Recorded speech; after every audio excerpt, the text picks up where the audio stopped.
حضرات گرامی، نماز عصر تک حضرت قبلہ علامہ رضوی صاحب مدد اللہ العالی کا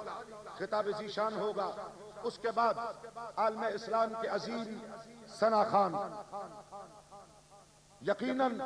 جو بات اپنی جگہ کہ ابتدا میں پہلے تھا. ابھی یہاں ہمارے محترم آصف فتاری صاحب آئے تو میں نے ان سے بھی گزارش کی کہ اس انداز سے پڑھا جائے. آپ سمجھ گئے ہوں گے یقیناً میری بات. لیکن یہ بات اپنی جگہ حق ہے کہ ثنا خانی سرکار کا پاکستان یا ایشیا میں نہیں بلکہ پوری دنیا میں جو ثنا خانی سرکار کا ذوق پیدا کیا ہے، اس میں آج کے ہمارے ثنا خان جو مہمان ہیں ان کا ایک بنیادی کردار ہے. اور میں حضرت پیر طریقت رہبر شریعت الحاج خواجہ پیر صوفی ارشد محمود اسلمی مدد اللہ العالی کا اپنی طرف سے مرکزی جامع مسجد حضرت مفتی عبدالحکیم رحمت اللہ تعالی علیہ اس کی جملہ انتظامیہ ہو تمام جناب الحاج صاحبزادہ قاضی عبدالرشید صاحب اراکین انجمن اور جملہ اہل شہر کی طرف سے مشکور و ممنون ہوں. بڑے عرصے سے یہاں میر پر میں لوگ یہ کرتے تھے کہ الحاج اویس رضا قادری صاحب کو مدعو کیا جائے، لیکن یہاں میر پر کے لوگوں کو یہ احساس اور یہ ایک سعادت میر پر کے لوگوں کے لیے ایک ثنا خانی سرکار یا جس انداز سے بھی جو بھی لفظ آپ اس میں مناسب سمجھتے ہیں، تو میں سمجھتا ہوں کہ پورے اہل شہر حضرت قبلہ پیر صاحب کے مشکور و ممنون ہے. اب بلا کسی مزید تاخیر کے یا بلا کسی تمہید کے میں دعوت خطاب دے رہا ہوں استاد الاساتذہ. اور ایک بات اور عرض کروں، ایک عمرے کا ٹکٹ قرآن اندازی کے ذریعے وہ رکھا گیا ہے. جو خوش نصیب جس کے وہ قرآن اندازی کے ذریعے سے نکالا جائے گا، جس کا قرآن نکلے گا، تو آپ تمام حضرات آداب مسجد کا، آداب محفل کا ہر طرح کا یقیناً خیال رکھتے ہوئے پورے ادب و احترام کے ساتھ بیٹھے گے. اور میں ویسے آج یہ چاہ رہا تھا کہ آج اگر دنیا کو امن کی ضرورت ہے تو وہ تعلیمات تصوف میں ہے. آج پوری دنیا بے چینی بد امنی کا شکار ہے. کوئی اسلام کے نام پہ مساجد کو اڑا رہا ہے، عبادت گاہوں کو اڑا رہا ہے، اور کوئی جناب مختلف اداروں پہ اٹیک و حملے کر رہا ہے. اور حقیقت یہی ہے کہ عالم اسلام میں پوری دنیا اس بات کی شاہد ہے کہ اولیاء کرام اور صوفیاء کی تعلیمات ہی وہ تعلیمات ہے کہ جو محبت کے انداز میں دل کی دنیا میں ایسا اترتی اور اثر کرتی ہے کہ معاشرہ امن و محبت کا ایک عظیم منظر پیش کرنے لگتا ہے. دعوت خطاب دے رہا ہوں استاد الاساتذہ رئیس المتکلمین و مدرسین حضرت علامہ مولانا حافظ خادم حسین رضوی مدرس دار جامعہ نظامیہ رضویہ لاہور. ایک بلند آواز سے نعرہ لگائیے، نعرہ تکبیر، نعرہ رسالت، عظمت مصطفیٰ، علماء اہل سنہ، آستانِ عالیہ سلیال شریف، آستانِ عالیہ شادپور شریف.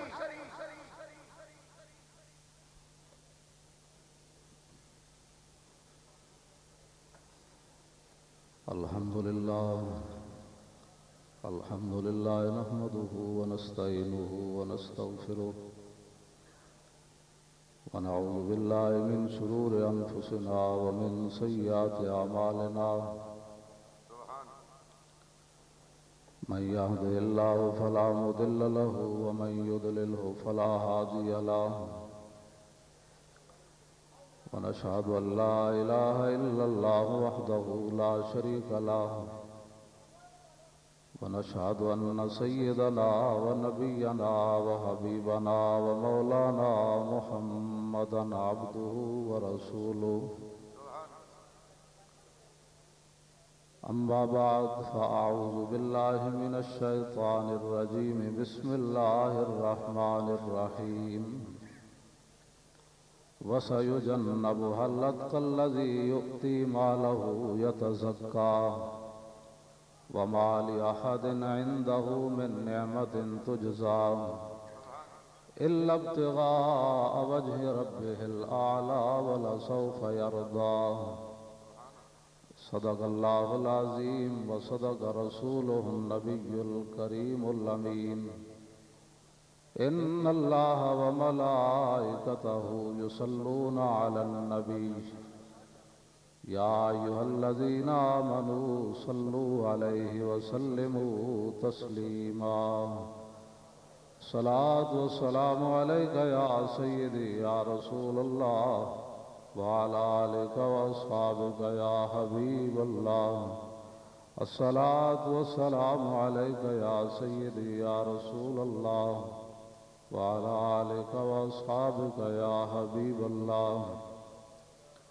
الصلاة والسلام عليك يا سيدي يا رسول الله وعلى آلك وأصحابك يا خاتم النبيين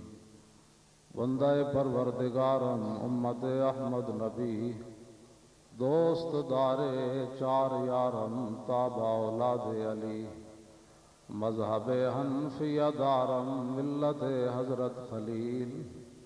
خاک پائے غوث اعظم زیر سایہ ہر ولی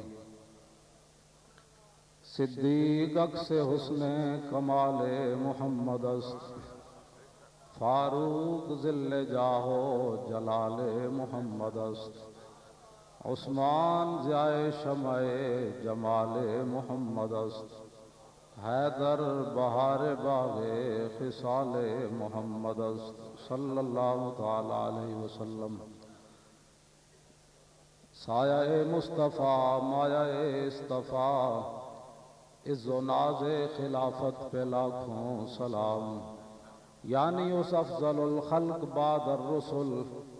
ثانی اسنین ہجرت پہ لاکھوں سلام حضرات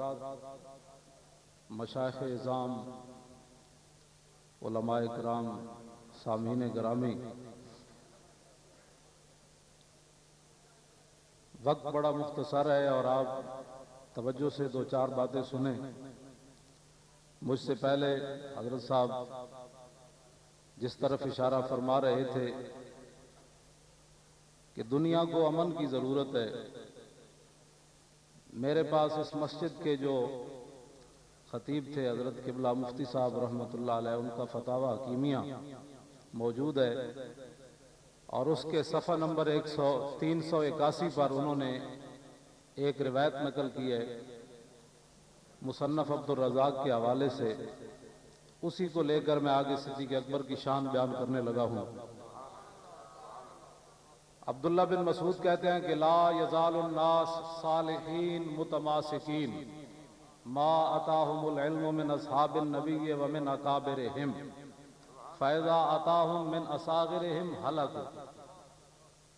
عبداللہ بن مسعود کہتے ہیں کہ حضور کی امت اس وقت تک حق پر رہے گی نیک رہے گی اسلام پر رہے گی جب تک وہ اس علم پر عمل کریں گے جو ان کو صحابہ سے ملا اور اپنے بڑوں سے ملا یہ سمجھ آ رہی بات آپ کو کہ حضور کی امت اس وقت تک حق پر رہے گی نیک رہے گی جب اس علم پر عمل کریں گے جو صحابہ سے ملا اور اپنے بڑوں سے جو انہیں ملا اور جب اس علم پر چلنا شروع ہو جائے گی فَإِذَا آتَاهُم مِّنْ أَصَاغِرِهِمْ جب وہ کیبلوں سے دین سیکھنا شروع کرے گی اور 4 رسالے پڑھ کر داڑھی منڈے کہیں گے کہ اس حدیث کا یہ مطلب ہے اس حدیث کا یہ مطلب ہے اس حدیث کا یہ مطلب ہے یہ فلاں ہے اس کو ایسے ہونا چاہیے ایک کھلاڑی بیٹھ جائے گا ایک ایم این اے بیٹھ جائے گا اور ان سے پوچھیں جی پردے کے بارے میں آپ کیا کہتے ہیں یہ جب کیبلوں پر بیٹھ کر ایسی باتیں ہوں گی ایک اداکار کو بٹھا دیا جائے گا جی آپ بتائیں آپ پردے کے بارے میں کیا کہتے ہیں اب یہ علم جو ہے یہ کمینوں کی طرف سے آ رہا ہے تو ہم اپنی 1400 سالہ تاریخ کو دریافت کر دیں ہمارے بڑوں نے صدیق اکبر کے آگے میں بات کرنے لگا ہوں کہ آپ نے اپنے پہلے خطبے میں کیا ارشاد فرمایا جب بڑے بڑے شیر اسلام کے پیچھے ہاتھ باندھ کر کھڑے ہیں تو اور کسی کو کیا جرأت ہے کہ وہ اسلام کے بارے میں بات کرے تو فیضا آتاہم من اصاغرہم جب علم چھوٹوں کی طرف سے آنا شروع ہو جائے گا جی فلاں یہ کہتا ہے فلاں یہ کہتا ہے تو عبداللہ بن مسعود یہ کہتے ہیں کہ ہلاکو، اس وقت حضور کی امت تباہ ہو جائے گی۔